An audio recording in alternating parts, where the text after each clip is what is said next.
بسم اللہ الرحمن الرحیم۔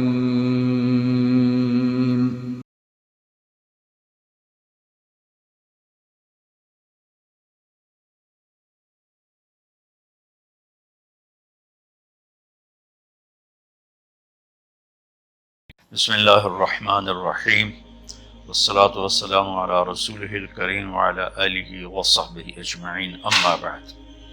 میرے محترم بھائیوں، بہنوں، بچوں، بچیوں، عزیزوں، جاننے والے، نہ جاننے والے، السلام علیکم ورحمۃ اللہ وبرکاتہ۔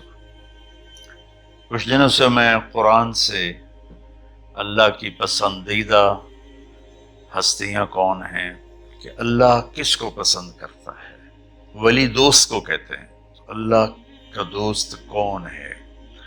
وہ یہ کوئی وراثتی چیز نہیں ہے کہ ایک بڑے اولیاء اللہ تھے تو اب ان کا بیٹا بھی انہی جیسا ہوگا۔ ہمارے یہاں وراثت چلتی ہے کہ بڑے بزرگ کا بیٹا بھی بزرگ بن جاتا ہے، چاہے وہ کلین شیو ہو، وہ لوگ اس کے پاؤں چوم رہے ہوتے ہیں، جہالت ہے۔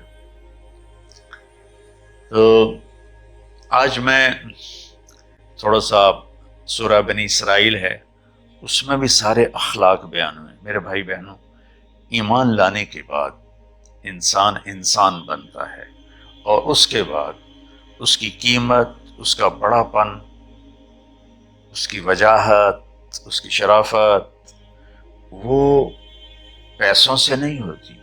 پیسوں سے انسان مالدار تو ہو جاتا ہے، بڑا نہیں بنتا، بڑا نہیں بنتا۔ ہمارا علم غلط ہو گیا۔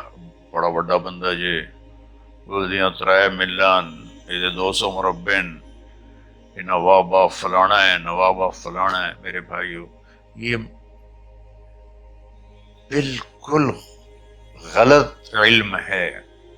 بڑا وہ ہے جسے اللہ پسند کرے، بڑا وہ ہے جو میرے نبی کی زندگی کے پیچھے چلے، بڑا وہ ہے جس سے اللہ تعالیٰ راضی ہو جائے، باقی سب چھوٹے چھوٹے ہیں۔ تو آج ایک تیسری جگہ سے میں کچھ باتیں قرآن سے عرض کروں گا، جن کا تعلق ہمارے ایمان سے بھی ہے، اخلاق سے بھی ہے۔ وہ ہے بسم اللہ الرحمن الرحیم۔ وَقَضَى رَبُّكَ أَلَّا تَعْبُدُوا إِلَّا إِيَّاهُ بِالْوَالِدَيْنِ إِحْسَانًا إِمَّا يَبْلُغَنَّ عِندَكَ الْكِبَرَ أَحَدُهُمَا أَوْ كِلَاهُمَا فَلَا تَقُل لَّهُمَا أُفٍّ وَلَا تَنْهَرْهُمَا وَقُل لَّهُمَا قَوْلًا كَرِيمًا وَاخْفِضْ لَهُمَا جَنَاحَ الذُّلِّ مِنَ الرَّحْمَةِ وَقُل رَّبِّ ارْحَمْهُمَا كَمَا رَبَّيَانِي صَغِيرًا۔ یہ بہت بڑا مضمون ہے۔ اللہ نے قرآن بھر دیا والدین کے خدمت کے لیے، والدین کی اطاعت کے لیے، والدین کی ماننے کے لیے۔ پہلا جملہ ہے اور تیرے رب نے فیصلہ کیا، ایک مطلب۔ دوسرا، اور تیرے رب نے حکم کیا کہ بندگی صرف اللہ کی ہے، بندگی صرف اللہ کی ہے۔ عبد اسے کہتے ہیں جو ہر بات پہ سر جھکا دے، عبد اسے کہتے ہیں جو ہر بات پہ بچھ جائے، اس کو عبد کہتے ہیں۔ تو اللہ کہہ رہا ہے میرے بندو، میرا ایک فیصلہ ہے اور میرا ایک حکم ہے، میرے سوا نہ تمہارا ہاتھ کسی کے آگے پھیلے، نہ تمہاری گردن کسی کے آگے جھکے۔ ایک دوسرے سے مدد لینا، اس کو ایک دوسرے کی تعاونوں میں آ جاتا، تعاونوا علی البر والتقوی، ایک دوسرے کا ساتھ دو، ایک دوسرے کی مدد کرو۔ میرے نبی قرضہ اٹھاتے تھے، میرے نبی جب انتقال ہوا تو آپ کی زرہ 9 وسق پر، وسق 5 من کا ہوتا ہے، تو وہ جو کے بدلے آپ نے زرہ رکھوائی تھی کہ جب میں تمہیں ادا کروں گا زرہ لے لوں گا، اور آپ کا انتقال ہو گیا، آپ زرہ اپنی واپس نہیں لے سکے۔ وہ چیزیں جن کا تعلق صرف اللہ کی ذات سے ہے اور کوئی نہیں کر سکتا، اس میں صرف اللہ کے آگے ہاتھ پھیلا، جیسے ہم کہتے ہیں مدد نصرت، اللہ کہتا میں ہوں، الا ان نصر اللہ قریب، سنو میری مدد تمہارے قریب ہے۔ تو اللہ تعبدوا الا ایاہ، بس ایک چھوٹا سا جملہ اللہ نے یہاں کہ چونکہ یہاں اللہ نے والدین اور اخلاق بتانے تھے تو اپنے لیے صرف ایک جملہ بولا، باقی باتیں بھی اللہ کے لیے ہیں، لیکن اللہ نے میری بندگی، اس بندگی سے مراد 5 وقت کی نماز نہیں ہے، حج، روزہ، زکوٰۃ نہیں ہے اس کی مراد، یہ ساری باتیں داخل ہیں، اور اس کے ساتھ 24 گھنٹے کی زندگی اللہ کی مرضی پر گزارو، نفع آئے تو شکر ادا کرو، نقصان ہو تو صبر کرو، برداشت کرو، پھر بھی شکر ادا کرو، کہ میرا رب یہ کہہ رہا ہے کہ میں نے صرف اللہ سے تعلق جوڑنا ہے۔ اللہ کے نبی نے اپنے چچا زاد بھائی عبداللہ بن عباس سے فرمایا کہ یا غلام، اے نوجوان، اسی کا بکلمات فاحفظہ، میں تمہیں چند باتوں کی وصیت کرتا ہوں، کیا؟ احفظ اللہ، احفظ اللہ یحفظک اللہ، یحفظک اللہ، اللہ کے اوامر کی حفاظت کر، اللہ تیری حفاظت کرے گا۔ احفظ اللہ تجدہ تجاہک، تو اللہ کے اوامر، اسلام، حلال حرام کی پہچان کر کے زندگی گزار تو اللہ کو ہر وقت تو اپنی مدد کے لیے تیار پائے گا۔ اور لمبی حدیث ہے، عشاء کی نماز کا وقت ہو رہا ہے، اس میں وہ جملہ جو اس میرے مضمون سے متعلق ہے، وَإِذَا سَأَلْتَ فَاسْأَلِ اللَّهِ، جب بھی مانگو اللہ سے مانگو، جب بھی مانگو اللہ سے مانگو، اللہ کے سوا کوئی دینے والا نہیں ہے، صرف اللہ ہے دینے کے لیے۔ وَإِذَا اسْتَعَنْتَ فَاسْتَعِنْ بِاللَّهِ، اور جب مدد کے لیے ہاتھ اٹھاؤ تو صرف اللہ کو پکارو، جب ضرورت حاجت کے لیے، مدد کے لیے ہاتھ اٹھاؤ تو اپنے اللہ کو پکارو۔ تو یہ حدیث کی بات بھی ہے، جو قرآن کی بات بھی ہے۔ اس کے بعد آگے اللہ کہتا ہے وَبِالْوَالِدَيْنِ إِحْسَانًا، اور اپنے والدین کے ساتھ احسان کرو۔ احسان کا کیا مطلب ہے؟ اللہ آگے اسی کی تشریح کر رہا ہے۔ ویسے احسان کا مطلب عربی میں ہوتا ہے، یہ جو ہمارا اردو کا احسان ہے، میں تیرے تو احسان کیتا تو ہوں میں مالک ہی کر رہے ہیں، یہ بھی مطلب ہے، لیکن احسان کا اصل مطلب ہوتا ہے، احسان حسن سے ہے، حسن، حسن سے الف، 2 الف ملے اور احسان بن گیا۔ احسان کا مطلب ہوتا ہے کسی بھی کام کو جو دنیا کا ہے، دین کا ہے، اس سے انتہائی خوبصورت طریقے سے کرنا۔ جیسے کسی دلہن کا میک اپ ہوتا ہے نا، تو 5-6 گھنٹے 4 گھنٹے کے بعد وہ کہتی ہے، جو ہوتی ہے اس کا میک اپ کرنے والی، کہ جی بس یہ مکمل ہو گیا ہے اور اب اس سے آگے نہیں ہے۔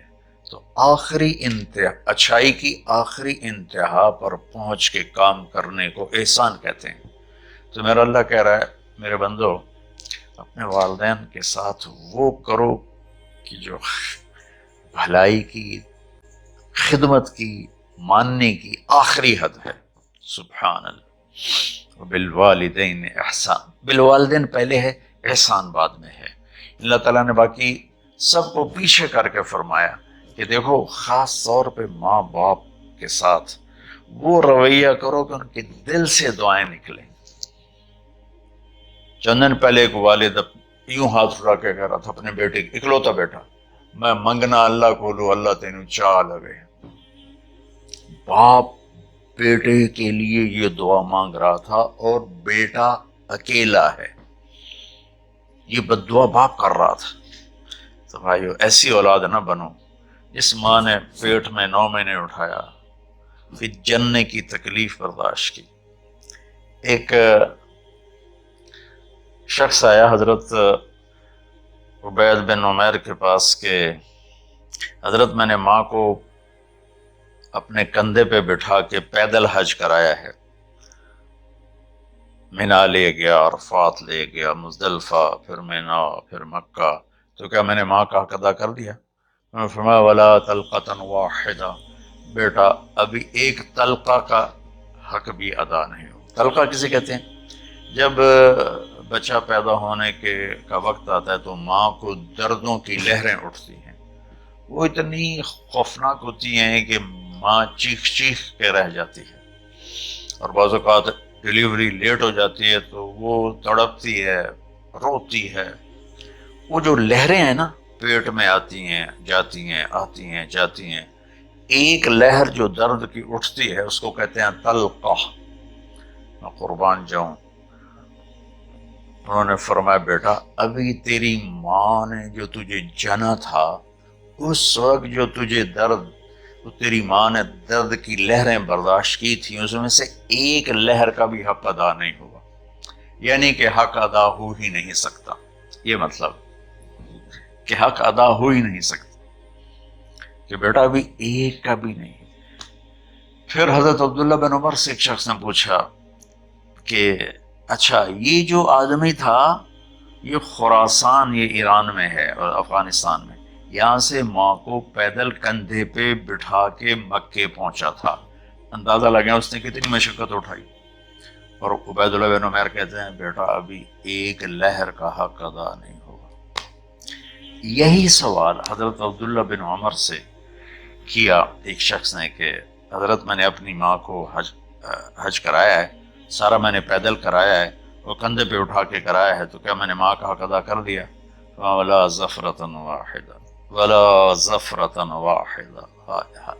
کہ بیٹا تیری ماں نے تجھے پالتے ہوئے جو تھک تھک کے لمبے لمبے سانس لیے، ہوکے بھرے، ابھی ایک ہوکے کا حق بھی ادا نہیں ہوا. یعنی حق ادا ہو ہی نہیں سکتا. تو احسان کے آگے تشریح آ رہی ہے. تو آج میں صرف اتنی بات کروں گا کہ میرے بھائیوں، میری بہنوں، میرے بچوں، میری بچیوں، اللہ کے واسطے ماں باپ کو دکھ نہ دینا ورنہ اللہ بھی ناراض ہو جائے گا. چند دن پہلے ایک بچہ بچی میرے پاس آئے، دونوں میڈیکل اسٹوڈنٹ تھے، یعنی ہم شادی کرنا چاہتے ہیں. تو بچی نے کہا جی میرے والدین ناراض ہیں، وہ نہیں، اس رشتے پر راضی نہیں ہیں. تو میرے باپ کہتے ہیں اگر تو نہیں یہاں رشتہ کیا تو تیری میری ایک درمیان ایک خط آئے، کھچ جائے گا خلیج، ہم اس پار نہیں آئیں گے تو اس پار نہیں آئے گی.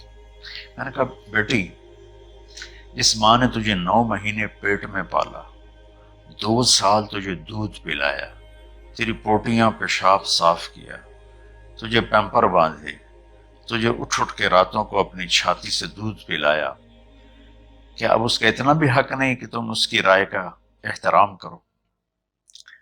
اتنا بھی حق نہیں ہے. تو میں نے کہا بیٹا میری کوئی رائے نہیں ہے، تو اگر تیرے ماں باپ راضی ہیں تو بسم اللہ ضرور کر، اگر راضی نہیں ہے تو دیکھو موت تک تجھے ماں باپ کی دعا نہیں ملے گی، اور ماں باپ کی دعا نہ ملی تو کچھ بھی نہیں ملے گا. تو بھائیو دوستو، خاص طور پر آج کے کالج کے نوجوان بچے بچیاں یہ ماں باپ کے ساتھ بہت بدتمیزی کرتے ہیں، چونکہ اس میں والدین کا پہلا قصور ہے کہ انہوں نے ان کو دین نہیں سکھایا. بچپن میں انگلش میڈیم اسکول، پھر او لیول، پھر اے لیول، تو انہیں کیا پتا ماں کون ہے باپ کون ہے. ایک پرانی بات ہے، ایک شخص اپنے بیٹے کو لے کر آیا کہ یہ میرا بچہ ہے اور یہ فلاں جگہ شادی کرنا چاہتا ہے اور ہم میں سے کسی کی رائے نہیں ہے اور یہ مانتا نہیں ہے. اور اس کے ساتھ اس نے دھاڑے مار کے رونا شروع کیا. تو میں نے بچے کو دیکھا تو یوں کر کے بیٹھا تھا، اس کا باپ رو رہا ہے ہچ میں تو ایسے بیٹھا ہو. تو مجھے اچانک خیال آیا، میں نے کہا شیخ صاحب اس کو کہاں پڑھایا تھا؟ کہا جی امریکن اسکول. اس کے بعد آسٹریلیا بھیجا تھا مزید تعلیم کے لیے. کہ شیخ صاحب اس بچے کا کوئی قصور نہیں، آپ کا قصور ہے. اس کو تو پتہ ہی نہیں میری ماں کیا ہے میرا باپ کیا ہے. ایک ہماری تہذیب تھی وہ ختم ہو گئی ہے، اس میں علم نہیں بھی تھا تو ماں باپ. میں نے اپنی آنکھوں سے دیکھا، میں نے اپنے دادا کو دیکھا لیکن مجھے یاد نہیں، لیکن جو میرے دادا کے چھوٹے بھائی تھے ان کو میں سنبھلتا ہوں، ان کو میں نے دیکھا ہے، تیسری چوتھی جماعت تک میں تھا، 61 میں ان کا انتقال ہوا، میری 9 سال عمر تھی، تو 8 سال۔ ان کے بیٹے جوان تھے، اور ڈیرے میں جب وہ بیٹھتے تھے تو ان کے بچے ان کے سامنے نہیں بیٹھتے تھے، ان کی پیٹھ کے پیچھے بیٹھتے تھے۔ اتنا ادب، حالانکہ چاروں کے چاروں دین نہیں جانتے تھے، تہذیب تھی، ثقافت تھی، جو آج کی تہذیب نے ہم سے سب کچھ چھین لی۔ اب بھی آپ جاؤ بیٹا تھر پارکر میں گیا ہوں 2-3 دفعہ، اور وہاں مسلمان نے ہندو عورتیں جب گاڑی گزرتی ہے تو گھونگھٹ کو نیچے کر لیتی ہیں، اپنا چہرے کو فوراً چھپا لیتی ہیں۔ تو خیر بہرحال میں نے کہا شیخ صاحب اس بچے کا قصور نہیں، آپ کا قصور ہے، تو میرے بچوں اپنے ماں باپ کو خوش کرو، راضی کرو، ان کا راضی ہونا اللہ کی رضا ہے۔ میں اس کی تفصیل انشاءاللہ آگے بتاؤں گا، آج میں صرف اتنا ہی میں نے تمہید باندھی ہے کہ ماں باپ کا کیا مقام ہے، ان کی کیا عزت ہے۔ ایک شخص آیا، یا رسول اللہ میرا باپ میرے پوچھے بغیر میرا مال خرچ کر لیتا ہے۔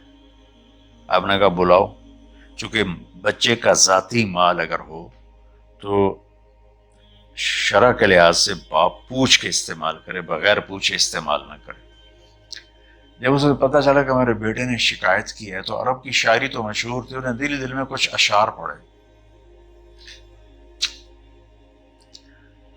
جو آیا تو جبریل پہلے آ گئے، یا رسول اللہ اللہ تعالیٰ کہہ رہے ہیں آپ اس سے پوچھیں وہ شعر بتاؤ جو تیرے کانوں نے تو نہیں سنے، تیرے دل میں آئے تھے اور اللہ نے سن لیے۔ تو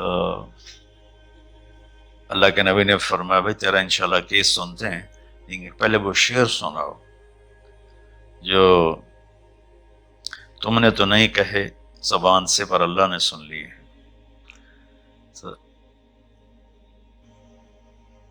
پھر اس نے وہ اشعار پڑھے، اور اس کے آگے کیا ہوا یہ میں انشاءاللہ اگلے کلپ میں بتاؤں گا کہ باپ کا کیا مقام ہے، ماں کا کیا مقام ہے۔ السلام علیکم ورحمۃ اللہ۔